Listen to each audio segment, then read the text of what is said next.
Life is sort of one big revenge fantasy for narcissistic folks.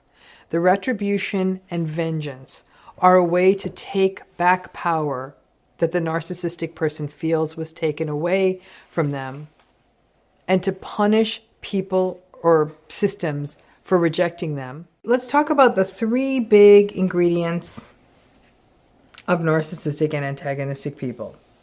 This is not a recipe you want, but it's a recipe you are living with.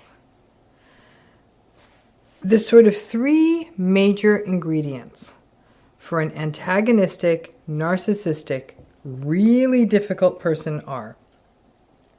And you can even take a minute right now and pause this video and either write them down for yourself or drop your choices in the comments or just write them down for yourself to see where you stand in your lived experience and how that stacks up with the research.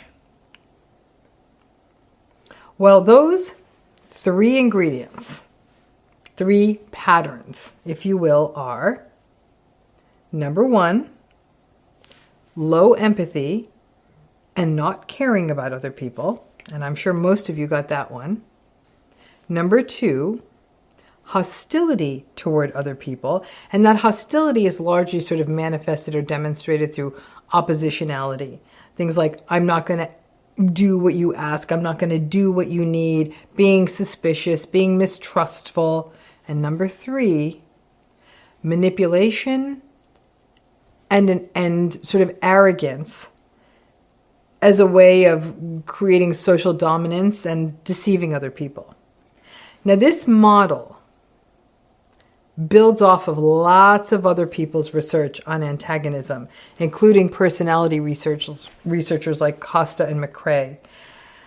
And I was reading about this model in a chapter written by authors named MacDonald and Verona in a great book edited by Miller and Lynham. You can see I'm very big on citing people's work because it's such important work. People should know who wrote it. It's sciencey, it's smart, and explains the science behind why people can behave so awfully in relationships. And I also got great insights about this video idea in a paper written by Jauk in 2021. But those are the 3. Some people argue that there are 5 big ingredients in narcissistic, antagonistic people: the low empathy, the immorality, which includes being manipulative, distrust, being combative or disagreeable, and arrogance. This sort of is similar kind of a model, right? I like the simplicity of the 3, right? But the way these 3 things play out within the narcissistic person can give you some insight into your trauma bondedness in this relationship. So, what's the biology behind why narcissistic people don't care about you and have low empathy? Well, there is some biology behind this. The researchers in these various papers I'm talking about believe that psychopathic people, at least, are not able to process emotional inputs that are coming in from the world. So they don't get that scared themselves. And they don't recognize fear or other emotions in other people. And because they don't even sort of get it, they sure as hell aren't going to fix it. It really does boil down to that they ain't feeling it and they don't really get or care about what you are feeling. There's also something in the brain called the salience network. It's a network in the brain that sort of organizes what we are feeling inside and what is happening outside of us, and kind of helps us attune and pick out and picks what feels the most important to us, and that ultimately shapes our behavior. It has to do, the salience network has to do with how we can switch between being very focused on what is in front of us and what is happening outside of us. Needless to say, in narcissistic folks, especially when they are experiencing or perceiving a threat to themselves, and when I say a threat, I'm not talking about like a spear coming at their head. That could be something like an ego threat, like exclusion or criticism or someone not agreeing with them. they tend to turn even more inward with little regard for what is happening outside of them. And then presto, the person on the other side of this interaction experiences that as low empathy and somebody who basically doesn't give a damn about them. So where it takes an interesting turn is when we take a look at the biology of the combativeness and that oppositionality, I'm not going to do that kind of stuff, and the lack of trust. And this sort of stuff feels very confusing because narcissistic people get angry when you don't trust them, but they don't trust you. So it's a very sort of skewed kind of an equation. It's a tricky balance. In people we would consider more on the severe narcissism, psychopathy end of things, we see what is called something that's called low baseline arousal. They're really calm and collected. But at the same time, these people's responses to threat or stress are always tightly wound and overactive, and there are chronic challenges with regulation. Here is where these ingredients mix up in an interesting way. The antagonistic person's sort of low level of awareness of emotional stuff in other people, well, that's the low empathy. Where at the same time, the constant high alert to threats in the environment, that's the reactivity and rage.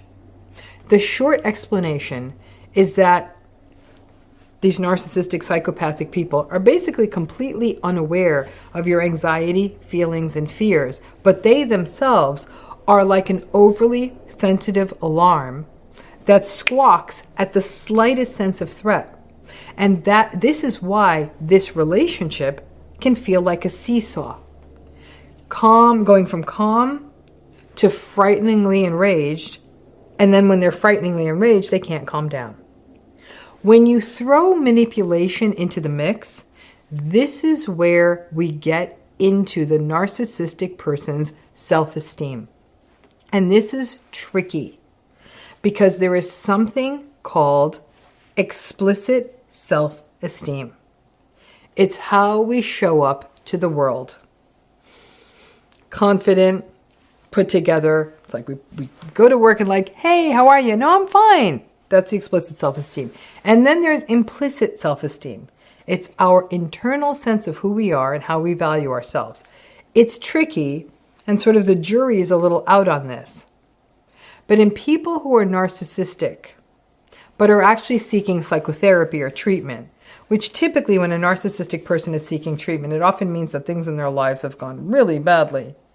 We don't see higher self-esteem or this disconnect between high and low self-esteem. But we do see it in people who are narcissistic, but maybe haven't been in therapy. So maybe when the bottom sort of crashes out for a narcissistic person, they lose the proverbial mask, right? So all of that said, what happens in antagonism and narcissism is that we see less sensitivity and less sort of processing of what's happening with other people, and much more sensitivity to what is relevant to the self. And because narcissistic people are motivated by social dominance and they just want what they want, they are going to rely on more calculated decision making than they are going to rely on emotional response. So they are looking at an interaction and figuring out what they can get out of that interaction rather than responding to the emotionality of the interaction. The narcissistic person may even be really nice to you to get what they want. That again adds to the confusion. But it's not the niceness of what we see in someone who's sort of an oxytocin-soaked social connection, but rather it's the calculated, how can I get what I need from this person? It's a very reasoned sort of approach. It's not an emotional, huggy kind of approach. And if giving you attention or complimenting you or even tricking you will do it, that sort of mechanism that should stop us, don't do this, it's not nice. Well, for a narcissistic person, that switch is not operating. We all have brains, folks, and narcissistic people are not an exception to this. And their brains are more attuned to themselves and not attuned to the emotions of others. They have a heightened sensitivity to threat. They are dysregulated, so they pop and they are hostile when they perceive a threat. And they can't regulate their anger at those times. But they are also socially calculating. And while they aren't responding to your emotions, narcissistic folks, or people with these personalities, can turn on the seduction and the flattery when they do want something. Basically, if something happens in the world and it matters to them, they will react to it and get stressed and lash out at others. But if something happens to someone else and it's not related to them, their brains and their bodies don't react. And that's why it feels like the two of you are in two very different relationships. So let's talk about the underbelly. When we talk about narcissism, and in quick interviews I've done about narcissism, I've been absolutely guilty of this too. We tend to focus on the stuff we can see and feel. The entitlement, the pathological selfishness, the grandiosity, the arrogance, the status-seeking, manipulation, gaslighting, control, dominance, vindictiveness. And that makes sense because it's the stuff that affects us. The next question I get, if I manage to dodge that good old red flag conversation, which often doesn't get us very far, is the why. Why, Dr. Ramani? Why was my mother, my father, my spouse, my best friend like this? Why is my sister like this? Why is my ex-boyfriend like this? And even the why is a complicated question. This is a developmental issue, stuff that consistently happened as they grew up. And there are many pathways into what makes anyone's personality their personality.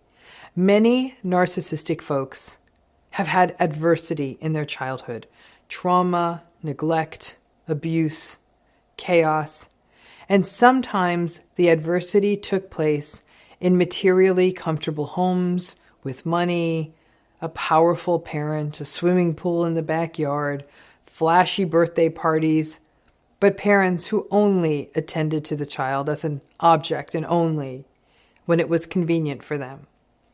That's still adversity. Or it was an overly indulgent parent or parents who sold the child on an empty narrative of how they're more special than any other child and can do no wrong. But those parents were still not emotionally available and would go dark on the child if the child did not show up the way that those parents wanted. The fork in the road relates to issues including temperament. One child growing up under these conditions may have a temperament that sets up a pathway to narcissism and a lifetime of antagonism. The other child may have a temperament that sets up a pathway to maybe agreeableness and a lifetime of fawn responses and being overly flexible, maybe even anxious about what other people want. And this takes us to this underbelly of narcissism. It's the fuel that drives narcissism, which is the insecurity, the fragile ego, and the shame, and frankly, the fear of being ordinary. These things matter because these are the things that are the most difficult to address. These things are like open wounds for the narcissistic person, and if they get touched, just like with an open wound, a person flinches or gets mad about the pain. This can happen in therapy with a narcissistic client if we go in too fast or call out problem behaviors, or even over-empathize with the narcissistic client's pain or vulnerability. This underbelly is like a raw wound, and if we touch it, there will be rage. This underbelly is messy for everyone involved, not just the narcissistic people, but the people in relationships with them. For the narcissistic person, it is something they are not in touch with. They can't name it. They have pushed it out of awareness. So instead of being able to step back and say, okay, I am overreacting because this is an old wound for me, or my need to be special is an offset to my fragile sense of self, so the criticism is hard for me. Listen, that is not going to happen. When the shame gets evoked, for a narcissistic person, there's either overt rage or passive aggression or chaos or retribution. The insecurity means that the grandiose defenses, selfishness, the lack of regard about how other people experience this, and entitlement are drawn even higher and stronger. And the fragile ego means that the narcissistic person always has their fists out, thin-skinned and provocable, and almost gunning for a fight if somebody looks at them the wrong way. This also means that for the other person in the relationship, you are managing a person who holds on to delusional beliefs of their specialness. And this is what shows up as selfishness and little care or regard for you, and an overblown sense of their importance in the world and of their needs. They are so special that in some really infantile way, they genuinely believe that you should be able to read their mind, or that you should read their mind, and they should be able to say what they want without any consequence. It means that you are living with someone that can blow at any time because of their fragile ego. The thing you said on Monday that wasn't noticed by them for some reason becomes an insult on Tuesday. And of course, the shame is always there and is often projected onto you. And you are asked things like, why are you such an angry, petty person? And it seems like they're talking about themselves, and that's because they are, but you can't say that to them directly. But the underbelly also pulls for empathy from you, from everyone.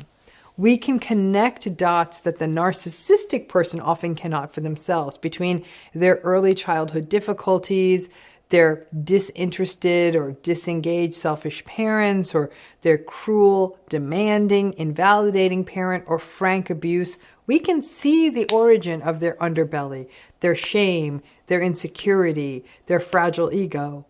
And if this is someone we love, we want to hold space for that. But if we go too hard into that and connect the dots for them, they will also rage. Because when we do that, the implication is that they are vulnerable, that they are weak, that they are not perfect, that their backstory is not perfect. And our willingness to see their story holistically can actually come back to bite us. You may even be able to see their underbelly's origin in trauma and their current behavior as a trauma response. My question to you is, how long are you able to endure being mistreated in a relationship and just keep attributing their behavior towards you to their trauma responses, especially if this narcissistic person is making no attempts to address it? Now, that answer is going to be different for everyone. I get it. But a lot of narcissistic responses in a relationship are often linked to trauma. But understanding doesn't mean that the cruelty stings less. The likelihood or the propensity for narcissistic people to be more aggressive, which has been established by research, ties into this underbelly. Narcissism and aggression are correlated.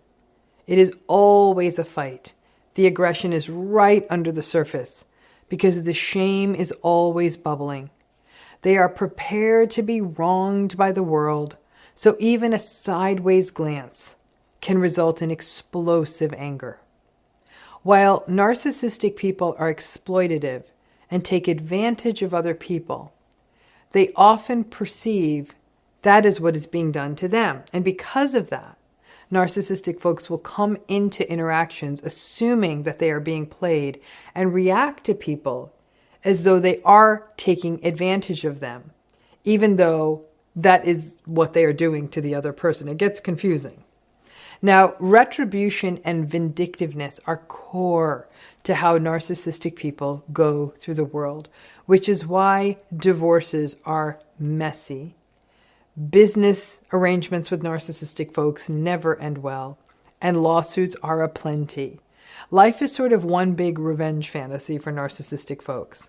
The retribution and vengeance are a way to take back power that the narcissistic person feels was taken away from them, and to punish people or systems for rejecting them, to dominate. And this aggression shows up everywhere as physical violence, emotional abuse, psychological abuse, bullying, menace, and even online trolling and online abuse. Narcissistic people have a fear of being ordinary. The obsession with winning and status and specialness and getting attention is all part of the underbelly. To be ordinary would be to lose those necessary and protective grandiose defenses. And then the narcissistic person has to sit in the nihilistic state of discomfort and shame and vulnerability. So yes, someone screaming at a server in a restaurant to get served right away, or asking to see the manager in a store, or expecting people to follow rules that they don't follow, it's gross. Or a person so selfish that they expect their needs to always be met first while having little regard for others is ridiculous. All of that is what is seen and experienced in these relationships.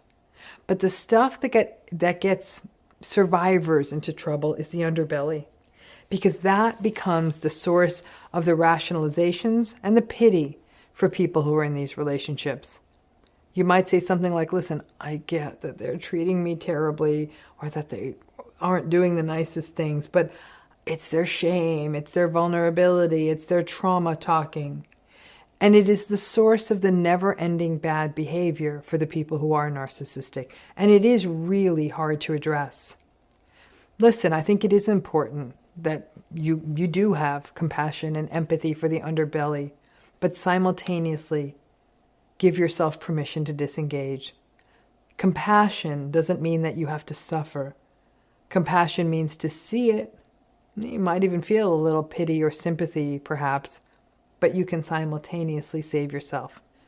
Compassion is not sacrifice to the point of self-harm.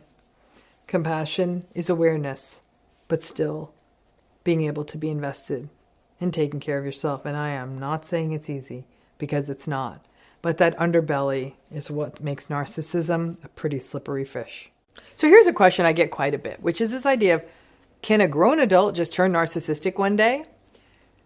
Basically, the question is, can a person who is actually kind of agreeable, generally well-regulated, empathic, kind of feels normal, they're not grandiose, can a person with that kind of a personality just boom, turn narcissistic during their adulthood?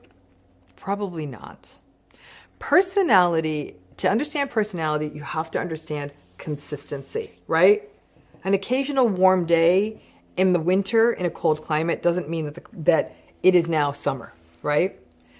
But personality change rarely happens. And when it does, it's often the result, either in adulthood, of some harm to the brain, an injury, a stroke, or something like that, or what we call post-traumatic personality change. A person experiences a significant trauma and their personality changes. So we're either talking what we call about an organic injury, something actually their brain gets damaged, or something terrible happens, right? Really bad. Now, if one of those two things has happened, right? And listen, having an injury to your brain is also traumatic. And then we see a sudden personality change in someone. It's possible that we can see a shift in personality that is very different than the person's original one, but then we'll see that this event happened, and that's what happened. In fact, when I've trained students, I tell them rapid, quick shifts in personality are a clear sign that a person needs to seek medical care as soon as possible. Depending on where the brain injury occurs within a brain, that can have bearing on the types of personality changes we can see. Any of you who have spent time with somebody who might have had for a stroke, for example, you might have seen changes in personality. Now, especially when the frontal lobes, this front part of the brain is affected, this is when we are most likely to see noticeable personality change. And frankly, when there's injury up here, the changes tend to be in the not healthy direction, more dysregulation, impulsivity, abrupt anger. And it's frankly stuff that looks more antagonistic, right? Now, in the cases of other kinds of trauma, and here's where we're going to put psychological trauma, right? We can also see personality change. And people who are experiencing acute traumatic stress or post-traumatic stress, that can look like avoidance, edginess, anger, withdrawing from other people, impulsivity, numbing, a narrowness of emotion. And some of that stuff, not all of it, but some of it can look and feel antagonistic. But there is also strong literature suggesting something called post-traumatic growth, which sort of translates into sort of a personality change into a more healthy, resilient, pro-social place. Other research that has looked at personality change over the lifespan even suggests that therapy that's focused on attachment and development and personality stuff can result in some shift. And we can see through therapy a person who now flexes into new personality spaces. My read on that particular treatment literature is that these shifts are most often seen in people who did not have antagonistic styles to start with. And it requires the person making pretty significant commitment to working on empathy, regulation, and attachment in therapy. Now, all of that said, without some major stuff happening in an adult's life, personality does not just change.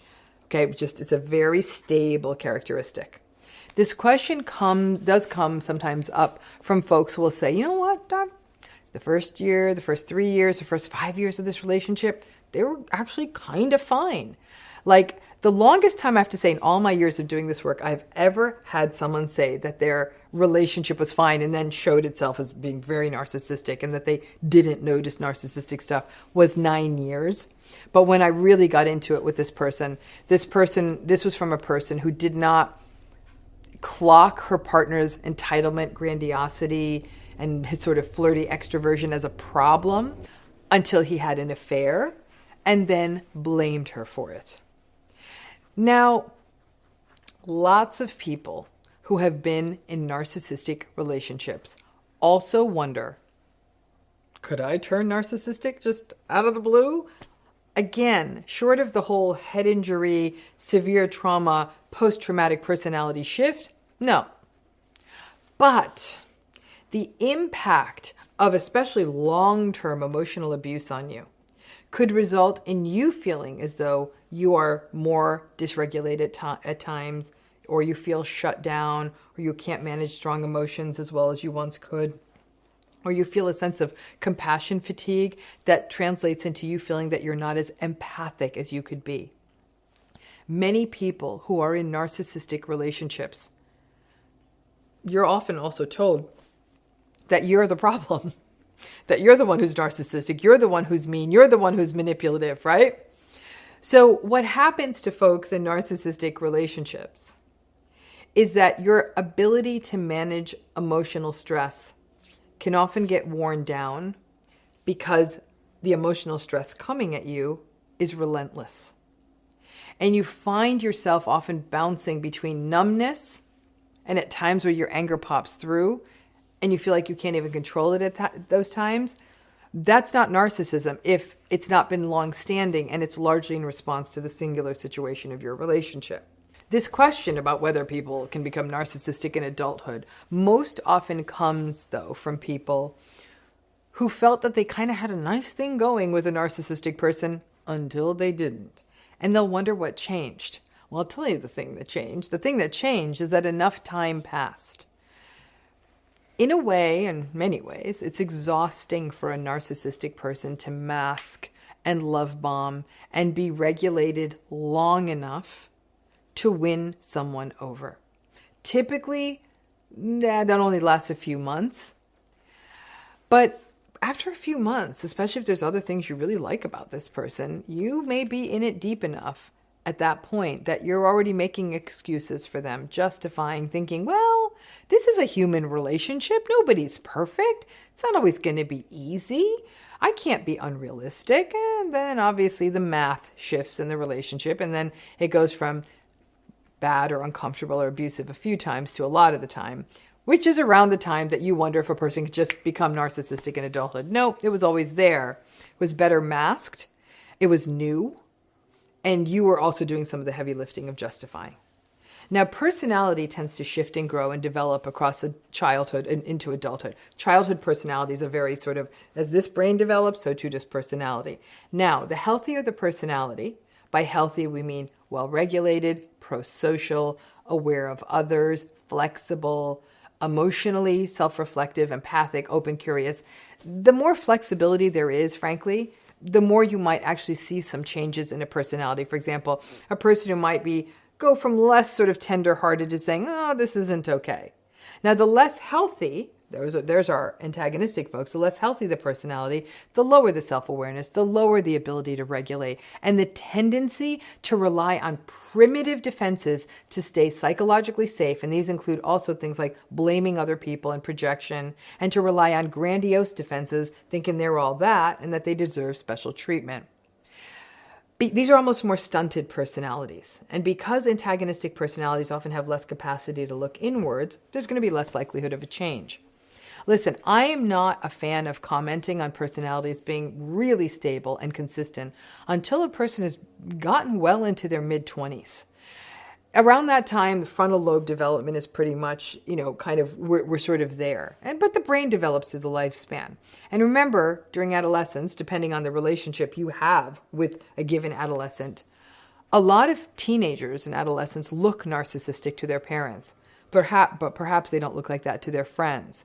So I often tell parents of teenagers, we do have to let some of that developmental stuff sort of shake out and figure out how they are with other people, because they might be really nice to their friends, but really awful to you. So no, a person will not go from a healthy personality, an agreeable personality, a conscientious personality to narcissistic in adulthood. It's certainly not quickly. It's just not something we see. And even in those situations where there may be personality changes due to physical or psychological trauma or both, we are still not likely to see a person become narcissistic per se. But what we may see is shifts into a more combative, more hostile, more impulsive personality that in some cases may look like narcissism, but you may not see higher order things like skilled manipulation or gaslighting. But odds are that head injury thing is not what happened in your life, in your narcissistic relationship. So no, this wasn't an absolutely lovely, well put together person who turned narcissistic. This is a person where these traits and patterns were there and were likely popping up here and there. But for a variety of reasons, your own personal history, society, culture, trauma bonding, excuses were made. But remember, narcissistic relationships can be quite gradual. So we don't notice the narcissistic personality until we hit critical mass. But in most cases, it was there all along. So personality is tricky, and there was a study that came out in 2024 that suggested that narcissism and these qualities, these traits, definitely hang together for the long term. If anything, we see a little bit of softening in older age, which, again, older people are also less vulnerable to depression. There's a little more circumspection that comes with age. I just think you have more data. But we can see that an older person may develop dementia or have a stroke, where we can see a personality switch. But we have that event to see that happening. So all of this can be very confusing if you're really in it with someone and you see their personality change. But no, it wasn't as though some sort of narcissism fairy flew into their head, or whatever demon flew into their head in the middle of the night and changed their personality. While at times these relationships can feel like a horror film, that's not how personality works. It was always there. And it can be difficult because a lot of people saying, if it was always there and I missed it, what's wrong with me? Nothing's wrong with you. We are little heat-seeking attachment creatures. We want to connect. We want to attach. We want to love. We want to be with other people. And when somebody initially really seems attentive and attuned and interesting, or even someone who just brings up good feelings in you, you're attracted to, we tend to fight for that from an attachment-oriented place. And sometimes attachment means, whether for a child or an adult, that we have to ignore the stuff that makes us uncomfortable. Unfortunately, in narcissism, that always comes back to bite you in the ass. So folks, in case you needed a review, narcissists really don't change. But now we got the science. There was a really good study that recently showed up in the rather prestigious psychology journal, Psychological Bulletin, by researchers from the University of Bern and the University of Munster. So shout out to Ulrich Wirth, Samantha Kraus, and Mitya Bach for this research, because it's hot, it's great, and it's what the field has been needing for a long time. So thank you so much from me to you, because we desperately needed this work. So without getting into the weeds on the science, they did a study called a meta-analysis. They looked at the data from lots of studies and they pooled it. And so they were able to, in this research, really basically talk about 37,000 people's data. And what they did in this data is they looked at the stability of narcissism over time. And what they found, drum roll, and no surprise to anyone who's been in a long-term narcissistic relationship, is that narcissism is stable over the lifespan, which is a gentle, science-y way of saying it doesn't change.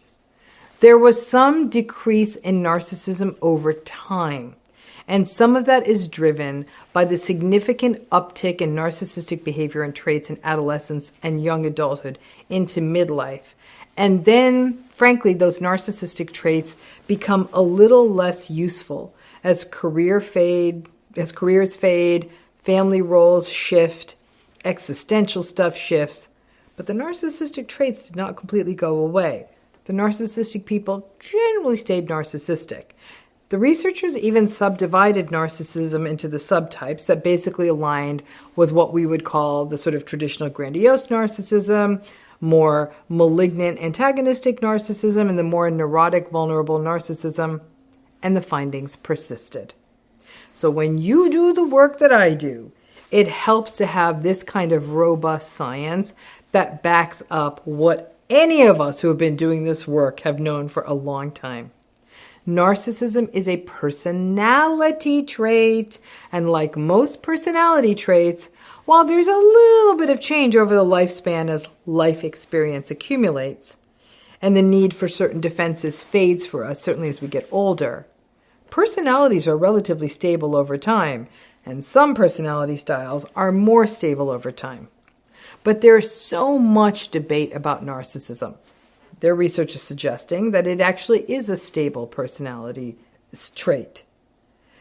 These data show that it is a stable trait over time. And what that means is that if you are in one of these relationships, the weather is not going to change anytime soon, or frankly, ever. Hope. Hope is an essential ingredient of the trauma bond, and something that is a part of every narcissistic relationship. It's the hope that the fantasy you have of what this relationship could be will come true. Hope that there's something you could do to fix it. Hope that the narcissistic person will go to therapy and figure it out. But personality traits are hard to go to therapy and just figure out. They're kind of who we are. And they are more in the this is how the person is drawer than anything else. And so anyone in a relationship with someone who has a narcissistic personality has to recognize that largely this is kind of what it is, and it's not likely to change. Basically, healing means giving up hope on the wrong things, and the wrong things are things like the narcissistic person is going to change, and shifting that hope to the right things that you can let go of trying in this relationship and allow yourself to do what you need to do to find healthier relationships. Stop trying so hard and start allowing you to finally emerge. The hope shifts from then to you. And when that happens, that's a good day. Now, one of the biggest barriers I have faced in doing this work for quite a long time now has been the pushback of other clinicians and frankly even researchers who will say, oh, come now, with therapy it can change. How can you say that narcissistic people can't change? Or even my favorite, everyone can change. This has been a lonely trip, and at times I even wondered if I was right. I would gaslight myself. But I remained confident that the data would emerge to show the stability of this trait pattern. I am old enough and have been doing this long enough to have watched some clients cycle in and out of therapy, and I'm telling you now, folks, it doesn't change. Some of the rough edges may have gotten smoothed out, but the egocentric, entitled, dysregulated, unempathic core, that remains. For any of you who may have tried to talk yourself out of the idea that the narcissistic person in your life can't change, assuming any of us who talk about narcissism not changing may be hacks or toxic ourselves, the data being compiled and analyzed the way these folks have finally shows us with hard data what we have always known, that these traits aren't going anywhere once they're in a person. I hope that this science, even though it's not perfect and it will need to be replicated with more diverse samples and the like, will at least be a first step to galvanize radical acceptance. If you have to stay in a narcissistic relationship, stay if you have to or want to, but stay in the relationship with the knowledge that the patterns you're witnessing really aren't going to change. And if you leave, I hope you can eliminate the anxiety that the narcissistic person will change. But this change they saw in older age raises some of where this gets challenging. Is that some of the threads of narcissism, the dysregulated rage, the running hot and cold, the lashing out at other people, even some of the manipulativeness and selfishness, those patterns can be observed in some shape or form in other clinical presentations, including PTSD, complex PTSD, other personality disorders, major depressive disorder, bipolar disorder, addiction, and substance use disorders. But all of those things I just listed are clinically manageable issues. And with appropriate, high-quality, evidence-based therapy, we see shifts and changes in these patterns. Now, if a person has narcissistic traits and one of these issues, everything becomes a hell of a lot more difficult to manage. And while the trauma symptoms may be addressed, the narcissistic patterns may persist, and it gets complicated. When you are in a relationship with someone who may, for example, have narcissistic patterns, but also has a co-occurring narcissistic personality, you may still hold on to the hope that trauma-informed therapy or addiction treatment will make it all better. It may address some of it, but maybe not the very patterns that make the relationship so painful and psychologically harmful for you. And even though there may be some so-called, if you will, decline that these researchers found in narcissism with age, they also did find that narcissism remains stable. However, and we've done videos about this in the past, we'll revisit in upcoming videos too, when people with narcissistic personalities develop dementia, you will likely be seeing a much more aggressive, agitated, dysregulated, stubborn, non-compliant older adult who is unmanageable for caregivers and even for professional care, such as assisted living or nursing homes. So while some of you may be thinking, my narcissistic parent now has dementia and it is worse than ever, that tracks. In narcissistic people, who are older narcissistic people, or people who are aging who do not have dementia, the narcissism is stable, but it lightens up a bit. The sting kind of goes out of the scorpion, but Lord knows they still try.